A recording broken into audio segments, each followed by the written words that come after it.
Hello everybody, this is Jose of Joy Fish Keeping. This is my birthday today and this is going to be my birthday rant. And this is regarding misinformation in YouTube.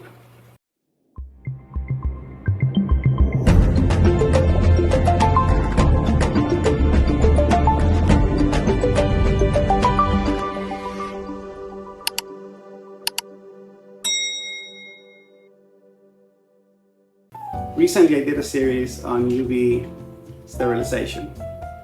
I still have one more video when I connect this one. There were some missing parts here, but recently a video was put out there stating that the green machine, I'm not a sponsor by anybody, neither did I get any free equipment to use here, but that it kills everything as stated, and it is not recommended for natural tanks. And most of you who are regular consumers of YouTube know who I'm talking about. One of the things that really grinds my gears, as Jim from Happy Place Aquatics and Timothy from the Aquatic News Network, check out their channels, please. My point about this video is that I have no prior experience with UV sterilization, but I did the last 4 or 5 years.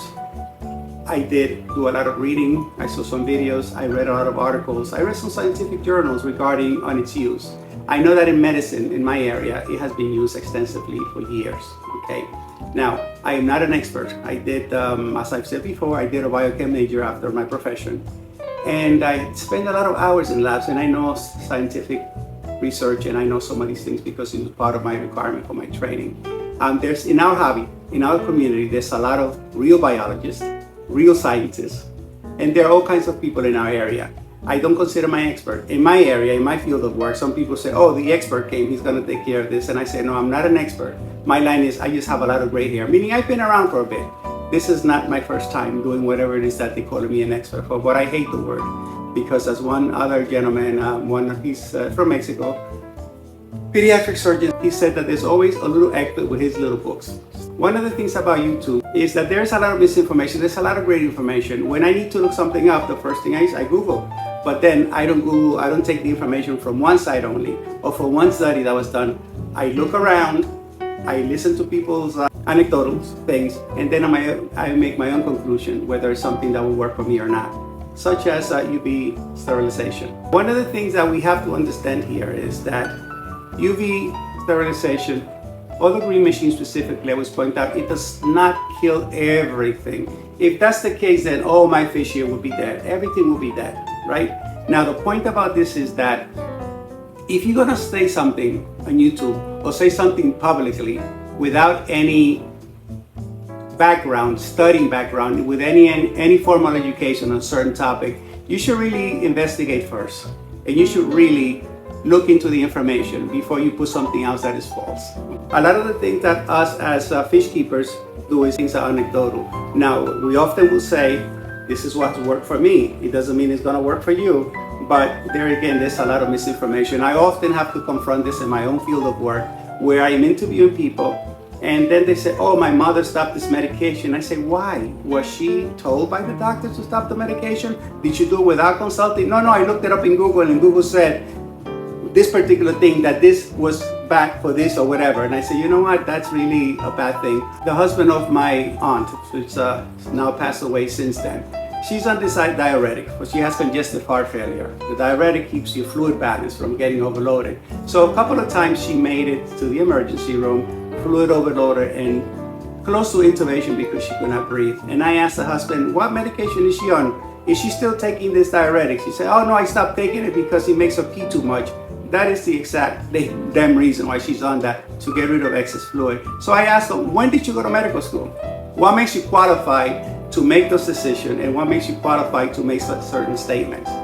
If you do have the information, or you're talking about something that you have no experience with, you could say, this doesn't work, or this kills everything, because it does not. What UV sterilization does, it changes the DNA in the bacteria, in any pathogens that may be in your water column, in algae, to prevent reproduction of these organisms.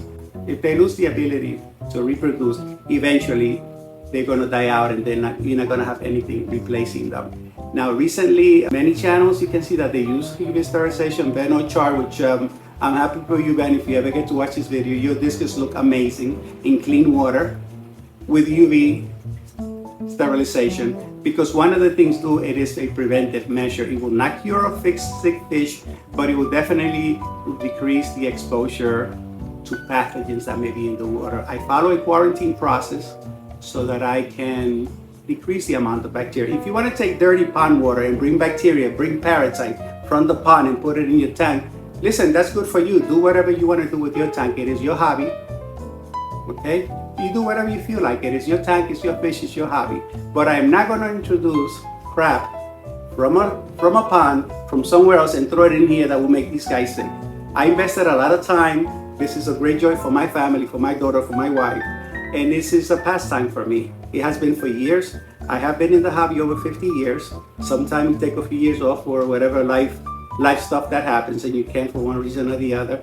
But you're constantly in and out of the hobby, whether you're actively keeping fish or not, but you're actively still involved. You watch television, you watch documentaries, you read, and you inform yourself before you say anything. People are in YouTube for different reasons, okay? My reason, my wife kind of urged me to do it because she said, with your experience and how much you know, you can share some of the information. I have a few people that are subscribing to the channel where they've contacted me through messages, and I share my personal information as far as my phone number, and some of us, we talk on a regular basis. They wanted to keep fish, they wanted to keep discus, and I've guided them in a way, the way it should be done correctly, and they're doing well. There's one, I'm saying a kid because he's younger than I am. He actually lives not far from me, but I ran into him in a local fish store, and he saw me very interested in looking at a particular discus that I have in quarantine right now. And then he was asking questions, and then we go further, and then he said he was not, he was keeping fish for a while, but he killed a bunch of goldfish, and I told him, listen, if you're killing goldfish, you're doing something wrong. But I'm going through the process of walking him through cycling a tank properly. But he still went ahead. He got a little bit impatient, he bought 2 discus and put them in there. But I'm working through him to make sure he doesn't kill them in the process. So far they're still alive. I don't wish them badly, but I said, that's not what you should do. Fill a tank if you're gonna keep fish in it with something different. So I tell people a lot of the time, I'm not an expert, as I said, not in fish. I've kept them for a long time, and it's thing that has worked out for me. Now, if you look at this tank back here, this is a tank that anybody would call it a natural tank. Hey, look, this is no dirt. It's a totally inert substrate. Will you say that these plants look unhealthy to you? There's no dirt in there. There is no bacteria in there. There is bacteria, I guess, whatever beneficial bacteria we have. And I do large water changes, 80% every week. At times I have done 100% on the discus that are as sensitive as people say they are. I have water draining on this side. I go down to 80%, which is about here. Sometimes the discus are almost flat. Straight out of the tap, no special treatment other than the chlorinator. I can smell the chlorine in my area. Okay, I can smell it. So I added the chlorinator as I'm filling.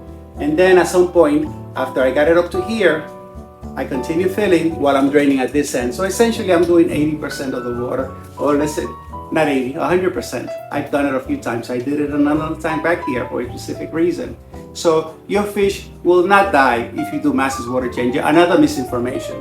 Now, if you keep a tank and you don't change the water for a year, fish are very adaptable, and whatever crap has accumulated in the water, your fish will adapt. The osmotic pressures and everything else will adapt where they can live in that environment. If you take that fish and you put it in clean water, it will die for sure. It happened about 2 weeks ago. One of my wife's cousins gave me some fish in a tank that I gave to my mother. That's the second tank right now, which I'll start cycling it for her soon. Now the smaller fish, I gave them to her. She acclimated to temperature as she's accustomed to doing it. And then she basically dropped and plopped, as I do with the discus and I do with everything else. Now the only difference is that particular tank, I did a video on it recently, why did the fish die? You can check it out if you feel like it. So I did a video on this thing, is that all the fish died, and it's still dying, all the ones that were new to this clean tank. Why? Because that tank where they came from, the 21-year-old, her son, the lady that gave me the tank, said that he kind of got tired of taking care of it, and he wasn't taking care of it anymore. The water looked clear in the tank, but who knows what was dissolved in there. They couldn't handle the clean water. I have a synodontous cat here, which was larger, and I did not want to bring it to small fish that my mom has. So this fish, other than acclimating it to temperature, I slowly dripped water in and exchanged the water. And I did it for over an hour period. He's still alive because he got a chance to adapt a little bit. So that thing that you cannot do water changes because your fish has died, if that's the case, once a week I would have massive losses here. Nobody dies here. And I do a lot of water changes, okay?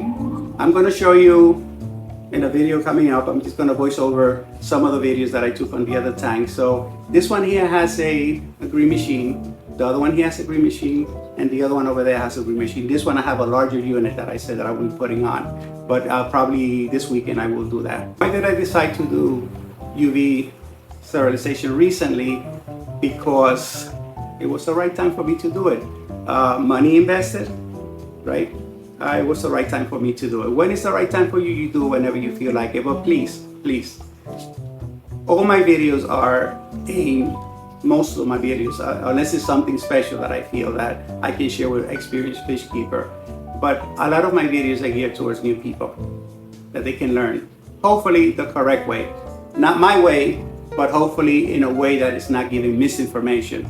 Now, if there's something that I said, this has worked for me, maybe it won't work for you, as we all say, but that's something that it is for the person watching the videos, not sticking to one source, somebody who's trying to sell you snake oil and promises.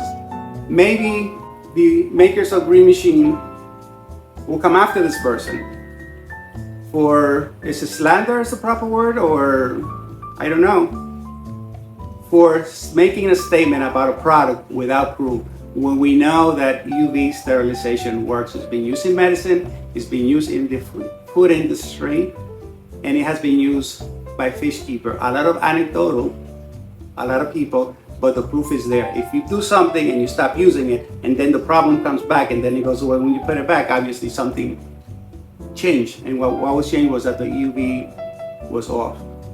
Again, there's many people that have used it for years. They swear by it. I can tell you that since I'm using it, I have definitely noticed a change. And this is a little bit over maybe a month or two on the other tank. This one is not up and running yet, but I hope to get it done this weekend. So for now, that's kind of what I wanted to say. Please, if you're listening to one person in YouTube, there's a lot of people who are just fish keeping for a month, a couple of years. It does not mean that experienced fish keeper cannot learn from somebody who's new in the hobby. We all have something to share. But the thing is that you see some people making videos sometimes, and you can say, oh, this is such misinformation that they're saying, this is so totally wrong. But you know that some of the information they picked up somewhere else and are just regurgitating information, not based on fact, not based on theories, that somebody that without a proper training, without real science, makes statements that are so false, that go against science. Okay? I consider myself a person of science, and when I hear crap like that, it really grinds my gears, again, to use their expression. But anyway, I apologize, I was thinking about this for days, but certainly this video will certainly rub people the wrong way. I am not against dirty tank, it's just for me, it is not the thing. And dirt and plants, they have their place, but not in my tanks. And if you want to do it, that's cool. But if you're gonna keep dirty tank, it's cool.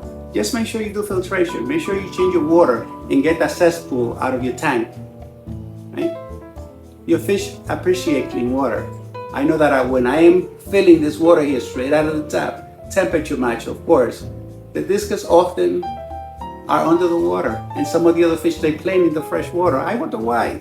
There must be something in that fresh water, or maybe it just has less buildup of crap in it. Anyway, so I will just share very short videos of the other tank and tell me whether everything in there has been killed and what the conditions of the tank were. These tanks, water were changed last Saturday. Tomorrow is a Saturday, and it is my water change day. I have checked TDS on these guys, and the TDS is the low 100s. Okay, and these tanks are severely overstocked. Here I probably have, there are 4 discus here that I'm quarantining, and there I believe there's probably about 25 discus. All my tanks are overstocked, and I do massive water changes. Nobody dies. You take that with a grain of salt, as some people would say. But anybody doing fish too, listen to different people. Read. There's many sciences out there. And today, when I started fish keeping, and when many of you started fish keeping, if you've gone this far, you know that it was difficult to find information back in the 70s or earlier before that, if you're older than I am. It was difficult. Today, everything is at your fingertip, but you will see that some people will say one thing in Google, and you find they are posting information here or in YouTube. So just be careful. Pay attention. Listen to yourself and see what makes sense to you. If something doesn't make sense, it probably is correct. It doesn't make sense. And to me, a lot of the things that are out there, again, I'm talking about extremes. I have nothing with if you keep a dirty tank. I'm just talking about the extreme that plants are going to take care of everything. They do not. They're going to take what they need. The rest of it keeps floating in the water, pretty much. Okay. I thank you for listening and listening to my birthday rant. Stay tuned I just want to show you a quick video of the other tanks. They're maybe about 30 seconds long each part. Thank you so much. Up close, this is the 120-gallon tank. I actually just counted 22 discus. There is that glow angel there, and there's a bunch of bottom feeders and a large school of cardinal tetras and harlequin rasbora, among other bottom dwellers. There's some corridoras. Now this tank has been a very stable tank. It's planted heavily. Again, it is just on an inert substrate, just gravel. I do fertilize water column and root tabs from time to time, but this has been a stable tank, which I will call a natural tank. Again, this tank, the discus, healthy discus, they will come up. I'm just tapping on the top there, and they all, those that were decided to be kind of staying out of the big one's way, they're all coming up and they're coming to expecting to be fed. These guys are always very active. There's 4 more outside of the tank, which I have in quarantine, as I stated before. But again, this will have UV sterilizer. Again, the goal for UV sterilization is to minimize the free-floating bacteria and pathogens and so on. But although this is flow related, it does have a benefit of algae. I do not have a problem with the algae per se. You will get a little bit of green spot algae. This is a 90-gallon tank. I has some on the right side. It has some natural plants there because the 3 fish there will eat all the plants. So this one, actually, they're not bothering, and that is the green machine, the larger unit. I believe is 29 watts. This is a 65 tiger barb tanks. There is a large angel there. Again, there goes the UV unit. This is the larger of the green machine. I am not sponsored by anybody, neither do I want to be sponsored. Okay, so this is a 60-gallon tank. This one has some spot green algae before. Since I started the UV, there's the UV there again. The green machine, this is the larger unit of the UV. I have a smaller unit that I keep in the quarantine tanks. Again, follow your guts, follow your instinct, educate yourself, and get varied information. Just don't listen to one source that is interested in selling you snake oil. Again, thank you so much. If you have not done so, please subscribe, share, like, and press the notification bell. Thank you for your support and visiting our channel.